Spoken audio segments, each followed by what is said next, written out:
ሻሎም ሻሎም ህዝቢ ኣምላኽ ሰላም ኣምላኽ ኣብ ሂወትኩም ይብዛሕ ኢየሱስ ክርስቶስ ጎይታይ ምሳኹም ዘለኹ ፕሮፌት ስምዖን God is good all the time ሎሚ ብምሕረት ኣምላኽ ብጸጋ ኣምላኽ ኣብ ቅድሚኹም ክርከብ ክኢለ ኣለኹ እዚ ቃል እዚ ይሃንጽ ይጠቅም የሳግር ኮይኑ ድሕር ተኣረኺኩሞ ናብ ኩሉ ሰብ ሼር ክትብልዎ ሳብስክራይብ ክትገብሩ ይላበወኩም ሎሚ ድማ ሒዘ መጽየ ዘለኹ ቃል ትዛረቦ መንፈስ እዩ ዝብል ትዛረቦ መንፈስ እዩ ዝብል ይሕዘልኩም መጽየ ዘለኹ ንሕና ንዛረቦ ካብ ንስ ወከፍ ሰብ ዝወፅእ ዘረባ ዘበለ መንፈስ እዩ ኢየሱስ ክርስቶስ ህያው እንትዛረቦ መለለይኻን መረዳዲእኻን ህይወትካን ናብራኻን እዩ ካብ ንስ ወከፍ ዝወፅእ ዘረባ መለለዩን መረዳዲኡን ህይወቱን ናብሩኡን እዩ ኣብዚ ምድሪ ብዙሕ ቋንቋ ኣሎ ኣብዚ ምድሪ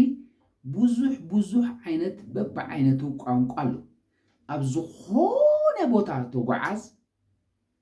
ኣብ ዝኾነ ሃገር ተጓዓዝ ዋና ኣገዳሲ ኮይኑ ዝጠቕመካ እቲ ቋንቋ እዩ ኣብ ዝኾነ ሃገር ክትጓዓዝ ከለኻ ትዛረቦ ወሳኒ ነገር እዩ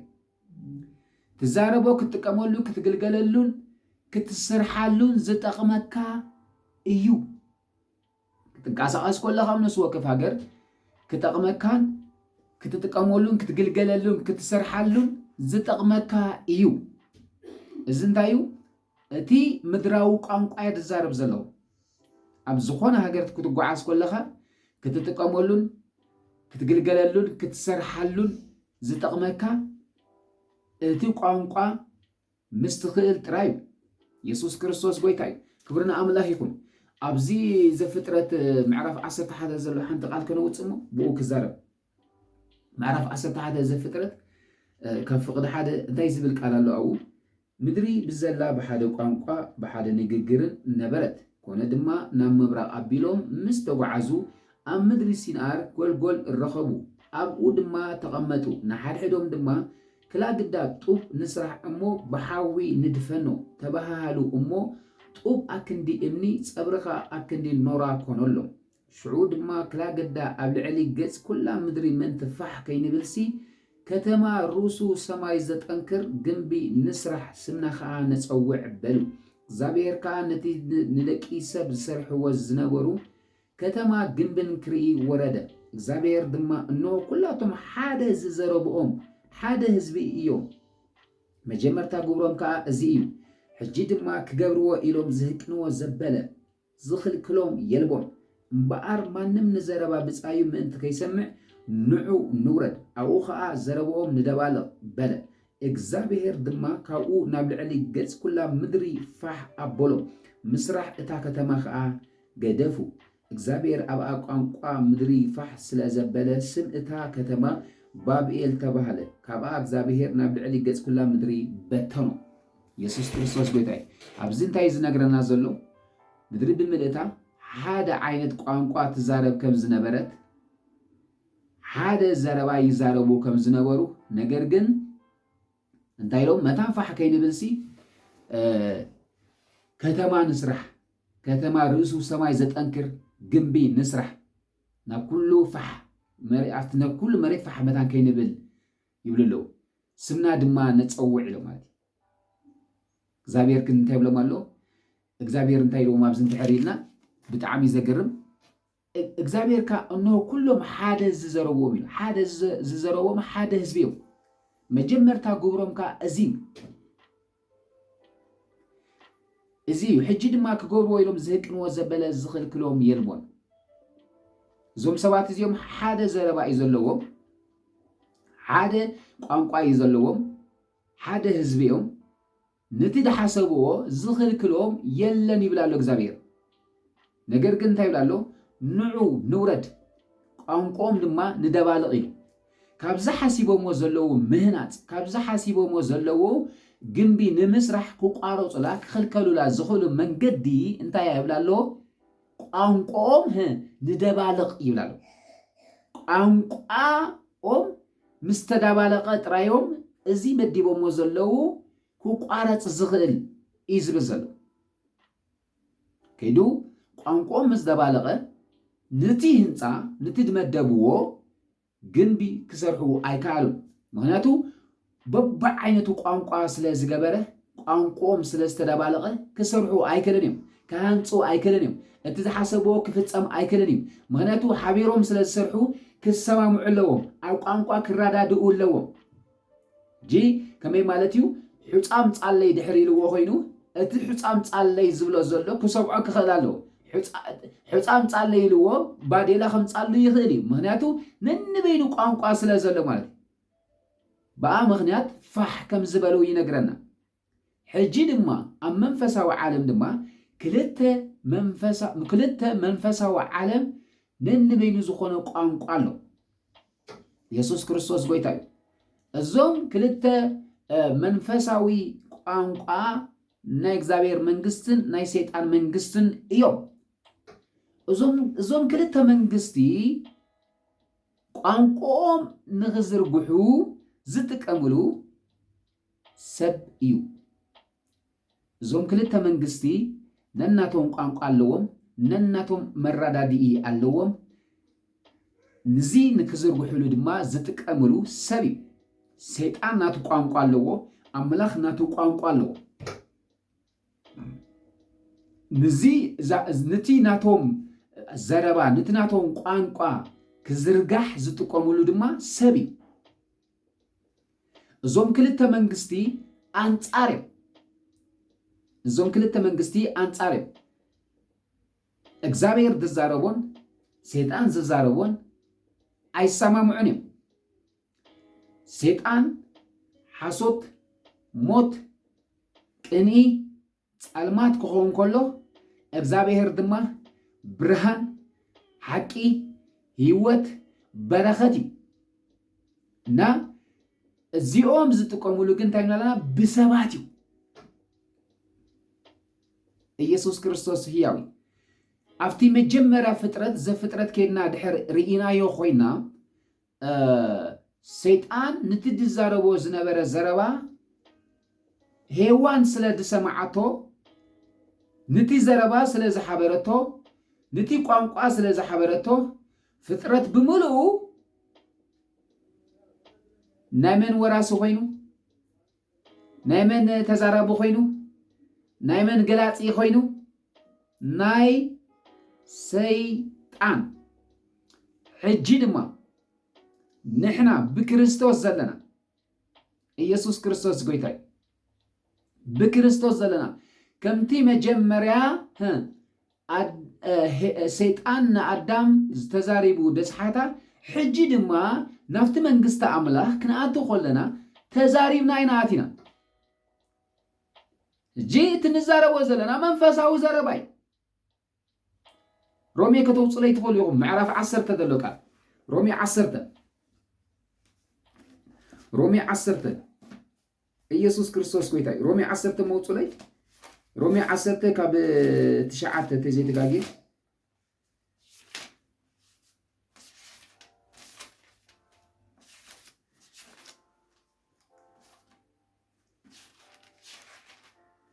ሮሜ 10 እንታይ ዝብል ኣሎ ካብ 9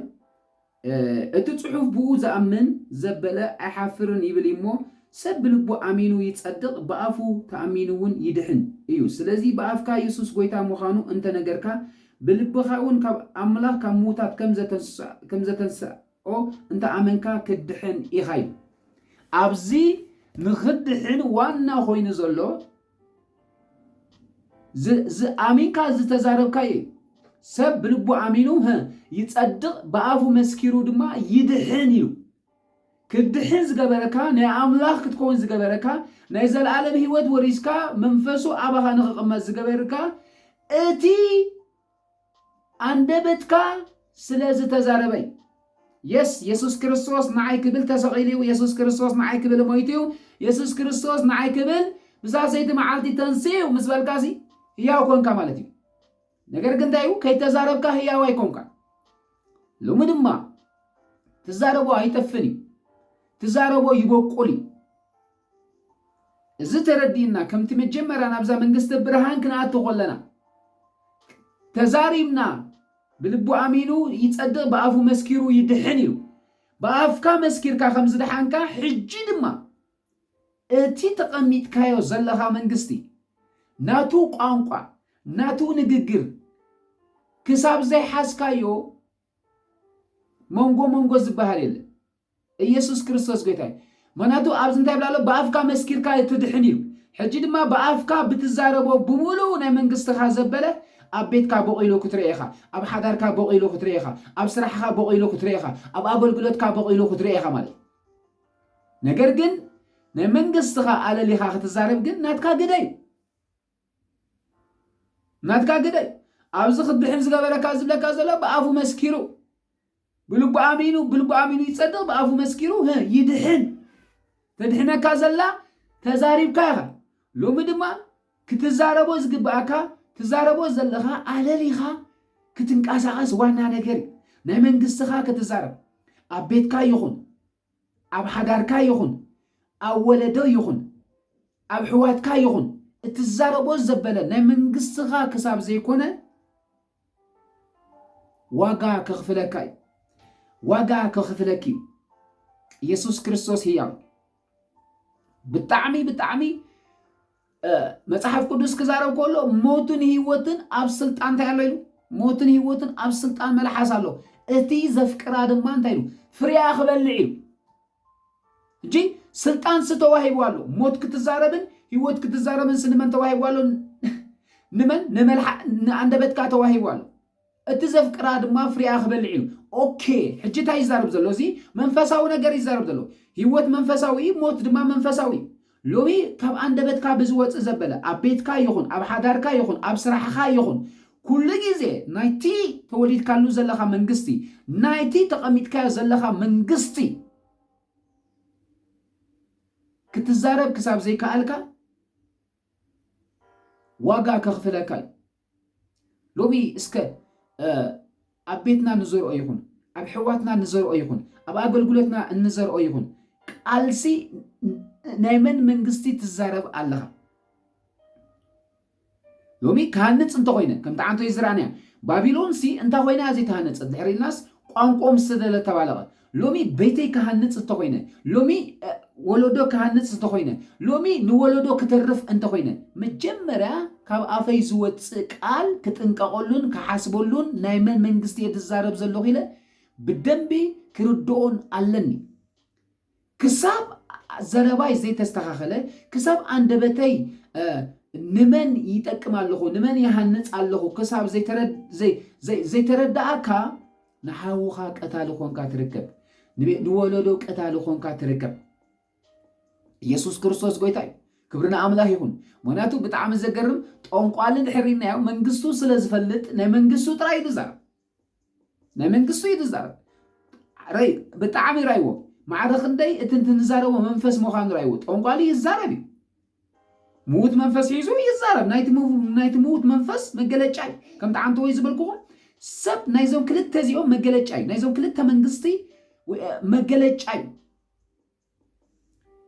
ብጠንቋሊ ብደጋሚ ሰይጣን ክግለጽ ከሎ አንደበቶም ኩሉ ጊዜ እንታይ ይትዛረብ መርገም ይትዛረብ ሞት ይትዛረብ ሓሶት ይትዛረብ ጥፍኣት ይትዛረብ ጸልማት ይትዛረብ ኦኬ እስኻ ይሕጂ እስኻ ኣብ ብርሃን ዘለኻ ብክርስቶስ ኢየሱስ ዳግም ዝተወለድካ ኣብ ቤትካ ይኹን ኣብ ደቅኻ ይኹን ኣብ ሓዳርካ ይኹን ኣብ ኣገልግሎትካ ይኹን ኣብ ወለዶ ይኹን ኣብ ሕዋትካ ይኹን እቲ ዘርኦ ዘበለ ሓቂ ክኸውን ብርሃን ክኸውን በረኸት ክኸውን እንተዘይክኢሉ ከምቲ ባቢሎን ከይሃነፅዋ ዝተረፉ ኣብዚ ምድሪ ንምህናፅ ኣይኮንካን ዘለኻ ማለት ብሰንኪ እንታይ ሓሳብካ ብዘይ ብምልዋጡ እግዚአብሔር ኣብዚ ምድሪ ፅኒሕካ ዘሎ ክትሃነፅ እዩ እግዚአብሔር ኣብዚ ምድሪ ፅኒሕካ ዘሎ ንወለዶ እዩ ነገር ግን ክሳብ ዘይተረዳእካ ግን ንመርገም ክትኮን ትኽእል ኢኻ ክትረግም ክትውዕል ትኽእል ኢኻ ብቕንኢ ክትወሪስካ ትውዕል ትኽእል ኢኻ ክትፃረፍ ትውዕል ትኽእል ኢኻ ኢየሱስ ክርስቶስ ህያው ሎሚ ዘረባና መንፈስ ከም ዘለዎ ተረዲእና ኣብ ቤትናን ኣብ ደቅናን ኣብ ሕዋትናን እንዘርኦ ቃል መንፈስ ምዃኑ ይበቁል ምዃኑ ተረዲና እንዛረቦ ክንጥንቀር እንዛረቦ ክርዳአና አምላኽ ይደሊ ኢየሱስ ክርስቶስ ጎይታይ ጅንታይ ዘድሌካ ክትዛረቦ ክትቀይር እንታይ ደድሌካ ተልኩምኒ ሓሳብካ መቀየር ይዘድሌካ ሎሚ ሓሳበይ እንተዘይ ተቀይሩ ዘረባይ ክቀየር አይከኒ ዘረባይ ናይ ሓሳበይ ውፅኢት ኣነ ዝዛረቦ ዘለኹ ንስኺ ትዛረበ ዘለኺ እስኻ ትዛረቦ ዘለኻ ናይ ሓሳብካ ውፅኢት ሎሚ ብምሕዳስ ሓሳብኩም ተለወጡ ክብል ከሎ ሓሳብካ እንተተቀይሩ ዘረባኻ ክቀይር ስለ ወለዶ ዘለካ ረኣያ ስለ ቤትካ ዘለካ ረኣያ ስለ ደቅኻ ዘለካ ረኣያ ስለ ትውልዲ ዘለካ ረኣያ ዘረባኻ ኩሉ በረኸትን ምራቃን ክኸውን ኢየሱስ ክርስቶስ ጎይታ እስከ አሜን በሉ በጃኹም ህዝቢ አምላኽ ክብርና አምላኽ ይሁን እታ ተቀቢልካ ዘለኻ መንግስቲ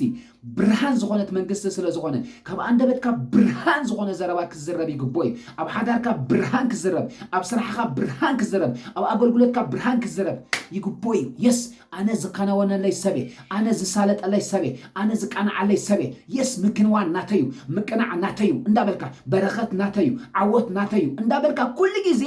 ኢየሱስ ክርስቶስ ጎይታ እዚ ቃላት እዚ ክትዛረብ ይግባካ እዩ ተቀሚጥካዮ ዘለኻ መንግስቲ እዚ ስለ ዝኾነ ኣብቲ መንግስትኻ ምቀናዕ ዘሎ ኣብቲ መንግስትኺ ምስላጥ ዘሎ ኣብቲ መንግስትኺ ዓወት ዘሎ ኣብቲ መንግስትኺ ምክንዋኒ ዘሎ ኣብቲ መንግስትኺ በረኸት ዘሎ ኣብቲ መንግስትኺ ሰላም ዘሎ ኣብቲ መንግስትኺ ሓጎስ ዘሎ ኣብቲ መንግስትኺ ደስታ ዘሎ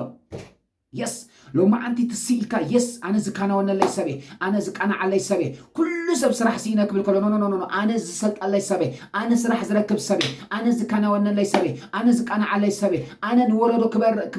ክባርኽ ኣብዚ ምድሪ ተቐሚጠ ኣለኹ ኣነ ንወለዶ ክተርፍ ኣብዚ ምድሪ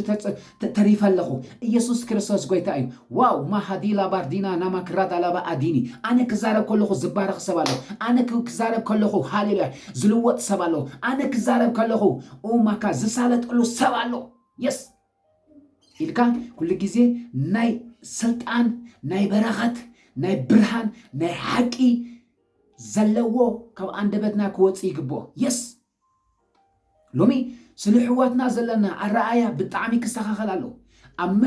ምርዳእ ክትፈላለ ትኽእል ኢኻ ኣብ ምርዳእ ክትፈላለይ ትኽእል ኢኺ ኢየሱስ ክርስቶስ ጎይታ ነገር ግን ካብ አንደበትካ ካብ ዘረባኻ መጥፉእ ዝኾነ ወይንካ ንዕኡ ዘውርድ ወይንካ ንዕኡ ዝረግም ዝዓይነቱ ዘረባ ካብ አንደበትካ ክወፅእ ኩልኩል እዩ ህዝቢ ኣምላኽ ኢየሱስ ክርስቶስ ህያው ኢየሱስ ክርስቶስ እንተሪኢኹም ወሲ ናብ ሰማርያ ክኸይድ ሓሲቡ ናብ ኢየሩሳሌም ክኸይድ ሓሲቡስ ብድሕሪኡ ናብ ሰማርያ ክኸይድ ጀሚሩ ማለት እዩ ናብ ሰማርያ ክኸይድ እንዳኸደ ከሎ እንታይ የሚሎም እቶም ሰብ ሰማርያ ኢሎም እንቶም ሰብ ሰማርያ እንታይ የሚሎም በቃ እዚ ናብቲ ኢየሩሳሌም ክኸይድ ሓሰበ ክልቲኦም ፃንፃር ስለ ዝነበሩ ማለት እዩ ኢየሩሳሌምን ሰማርያን ሰብ ሰማርያን እታ ሰማርያ ትበሃል ከተማን አንፃር ስለ ዝነበሩ እንታይ ኢሎም ሽዑ እዚ ደኣ ናብ ኢየሩሳሌም ክኸይድ ሓሲቡ እንታይ ከገብር ናብ ዝመፅ ኢሎም ምቕባል ኣበይሞ ማለት እዩ ሽዑ ከምዚ በቃ ከነኣስዎ ጀሚሮም ሽዑ ኢየሱስ ክርስቶስ ጎይታ ኢየሱስ ደይሓረቐ ኢየሱስ ደይተቆጣዐሲ ደቂ መዛሙርቱ ክቆጥዑ ከለዉ ንሪኦም ጎይታ ሆይ ኢሎሞ ማለት እዩ ከምቲ ኤልያስ ዝበሎ ካብ ሰማይ ሓዊ ወሪዱ ይብላዓኹም ዶ ክንብል ኢሎሞ ማለት እዩ ሽዑ ኢየሱስ ዝበሎ ቃል ስምዑ ራይ ክብሉ እዮም ደልዮም ዘለዉ ሎማ ኣንቲ ስለ ሓውኻ እንታይ ትብል ስለ ሓፍትኺ እንታይ ትብል ስለ ሓዳርካ እንታይ ትብል ስለ ደቅኻ እንታይ ትብል የስ ሽዑ ኢየሱስ እንታይ ኢልዎም ኣብዚ ኢየሱስ ዝበሎም ቃል እንታይ ይሕጅ ኢየሱስ እንታይ ኢልዎም ምልስ ኢሉ ወዲ ሰብ ኢሉ ነብሳት ሰብ ከድሕን እምበር ከጥፊ ኢሉ ኣይመፀን ሬኻ ኣብዚ ምድሪ ዘለኻዮ ንስኻ ኢየሱስ ክርስቶስ ጎይታ ነብሳት ሰብ ከተድሕን ባኻ እስኻ ብተዛረብካዮ ክትድሕን ንስኻ ብዝባረኽካዮ ክባረኽ ኣብዚ ምድሪ ለኻ ነብሳት ሰብ ከድሕን እምበር ከጥፊ ኢሉ ኣይመፀን እሞ ናይናይ መንፈስ ናይናይ መንፈስ እቲ እስኻ ዘለኻዮ እቲ ኣባኻ ዘሎ መንፈስ ናይናይ መንፈስ ምዃንኩም ዶ ኣይትፈልጡን ኢኹም ኢሎም ሪኻ ናይናይ መንፈስ ምዃንካ ምፍላጥ ኣገዳሲ እዩ ናይናይ መንፈስ ምዃንካ ምፍላጥ ኣገዳሲ እዩ እቲ ተቐቢልካ ዘለኻ መንግስቲ ሓዊሮ ኳዓልካ ብኽፉእ ጥፋእ ዝዓይነቱ ብቃ ውዱቕ ዝኾነ ቃል ዝጥቀም ኣይኮነን ኣባኻ ዘሎ መንፈስ ንህይወት እዩ ንበረኸት እዩ ንሰላም እዩ ንሓጎስ እዩ ንምስጋር እዩ የስ ነፍሱ ወከፍ ንሓው ደገፈ ነፍሱ ወከፍ ንምፃዩ ደገፈ ንሓው ድማ እንታይ በለሉ ኣጆኻ በለ የስ እዛ ዓይነት አንደበት እዛ ዓይነት ዘረባ ከባኻ ክወፅእ ክሳብ ዘይጀመረ እስኻ ዘለኻዮ መንግስቲ ሚስ ጌርካ ኣለኻ እስኻ ቀሚጥካ ዘለኻ መንግስቲ ኣይተረዳእካ ክትሃንፅ ኢልካ እግዚአብሔር ኣቐሚጥካ ከሎ ክሃንፅ ኢለ ኣብዚ ምድሪ እግዚአብሔር ኣቐሚጥኒ ከሎ ክፍርስ ይኽእል እዞም ሰብ ባቢሎን ክሃንፁ ከም ዘይከኣሉ ብምንታዮም ክሃንፁ ዘይከኣሉ ተልና ቋንቋ ንንበይኑ ስለ ዝኾነ ሎሚ ናይታ ተቐሚጥካያ ዘለኻ መንግስቲ ሎሚ ናይቲ ተቐሚጥካያ ዘለኺ መንግስቲ ክትዛረብ ይግባኒ ኣሜን በሉ ህዝቢ ኣምላኽ የስ እዚ ናብ ኩሉ ክትበፅሕ ሸር በሉለይ ኢየሱስ ክርስቶስ ጎይታ የስ ኖ ክትብሉ በቃ ናይ መንፈስ ምዃንኩም ዘይትፈልጡን ይኽእሉስ ኖ በቃ ናይ መንፈስ ትዛረብ ከም ዘለኻ ካብ ሎሚ ስለ ሓውኻ ይኹን ስለ ሓዳርካ ይኹን ስለ ቤትካ ይኹን ስለ ደቅኻ ይኹን ምስ ትውዓልናትካ ኢየሱስ ክርስቶስ ጎይታ ኢየሱስ ንዑ ካዮም ድዘሪሉ ዘሎ ድመስል ዘሎ ነገር ግን እቲ ምዝራዮ ኢየሱስ ህይወት ሰብ ከድሕነት እዩ ንሶም ድማ ህይወት ሰብ ከጥፉ ወዲ ሰብ ኢሎ ህይወት ሰብ ከድሕን እምበር ነፍሳት ሰብ ከድሕን እምበር ከጥፍ ኢሎ ኣይመፀን ሪኻ ካባኻ መጥፎ ዝኾነ ዘረባ ኣይወፅን እዩ ካባኻ ውዱቕ ዝኾነ ዘረባ ኣይወፅን እዩ ካባኻ መርገም ዘለዎ ቃላት ኣይወፅን እዩ ካባኻ ስለ ሓውኻ ዘሎ በቃ መቃለሊ ዝኾነ ዘረባ ኣይወፅን እዩ ጌጋ የስ ካባኻ እስኻ ንምህናፅ ኢኻ ኣብዚ ምድሪ ዘለኻ እስኺ ንምህናፅ ኢኻ ኣብዚ ምድሪ ዘለኺ የስ ሎሚ ኢየሱስ ክርስቶስ ጎይታይ ሞትን ህይወትን ኣብ ስልጣን መልሓስ ከም ዘሎ እሞት ዘፍቅራ ድማ ፍሬኣ ክበልዕ ከም ዝበለ እቲ ንዛረቦ ዘበለ ህይወት ክኸውን የስ ሞት ዋና ኣለዎ ህይወት ዋና ኣለዎ እስኻ ካብ ሞት ናብ ህይወት ተሳጊርካ ኢኻ ህይወት ዘለዎ ጥራይ ዘረባ ክትዛረቢ ህይወት ዘለዎ ጥራይ ዘረባ ክዛረብ ህይወት ዘለዎ ጥራይ ዘረባ ክትዛረቢ የስ ኣብዚ ምድሪ ኣለኺ ናትካ ህይወት እዩ ኢየሱስ ክርስቶስ ጎይታ ይወቁል ይኸአልና ለና ማለት እዩ ኣብ ቤትካ ትዘርኦ ጽቡቕ ዝኾነ ቃላት ኣብ ቤትካ ትዘርኦ በረኸት ዝኾነ ቃላት ይወቁል እዩ ኣብ ቤትካ ይኹን ኣብ ቤተሰብካ ይኹን ኣብ ሕዋትካ ይኹን ኣብ ወለዶ ይኹን እትዛረቦ ዘበለ ኩሉ ናይ በረኸት ቃል ይኹን ናይ መርገም ቃል ስለ ዝበቁል ንስኻ ከተብቁሎ ዝተፀዋዕኻ በረኸት እዩ እስኻ ከተብቁሎ ዝተፀዋዕኻ ህይወት እዩ ሎሚ ንህይወት ክትዛረብ በኢየሱስ ምትሳእ ይኹን ሎማ ዓንቲ ብሽም ኢየሱስ ክርስቶስ ንህይወት ንምዝራብ ምትሳእ ይኹነለይ ንህይወት ንምዝራብ ንምትሳእ ይኹነልና የስ ሎሚ ውዱቕ ዘረባ ሎሚ ሙት ዘረባ ሎሚ መርገም ዘለዎ ዘረባ ንዓኻ ኣይመጥነካን እዩ ኢየሱስ ክርስቶስ ጎይታ ምረቓ መታን ክትወርሱሲ መርቑ እምበር ኣይትርጎሙ ሪኻ እታ ዘለኻያ መንግስቲ እታ ዘለኽዋ መንግስቲ ኢየሱስ ክርስቶስ ጎይታ በረኸት ጥራይ ዘለዋ በረኸት የስ ሎማ ዓንቲ ንወለዶ ክትባርኽ ክትስይኻ ንወለዶ ክትባርኽ ክትስይኺ የስ ስለ ስራሕኻ ዘለካ ዘረባ በረኸት ስለ ቤትካ ዘለካ ዘረባ በረኸት ስለ ደቅኻ ዘለካ ዘረባ በረኸት የስ ስለ ወለዶ ዘለካ ዘረባ በረኸት ስለ ኣገልግልትኻ ስለ መጋለግልትኻ ዘለዎም ዘረባ በረኸት የስ ኢየሱስ ክርስቶስ ህያዊ ከምዚ ክትገብር እንድሕር ደኣ ጀሚርና ናይታ መንግስትና ሓሳብ ሒዝና ክንዛረብ እንተጀሚርና ንወለዶ ክንተርፍ ክንጀምር ኢና ኢየሱስ ክርስቶስ ጎይታ የስ ክብርና ኣምላኽ ይኹን እግዚአብሔር ሰናዩ ፓርቱቱ ክህልዋ እዩ ናብ ኩሉ ሰብ ክበፅሕ ሸር በልዎ እግዚአብሔር ክረዳኣና እዩ God is good all the time. Shalom.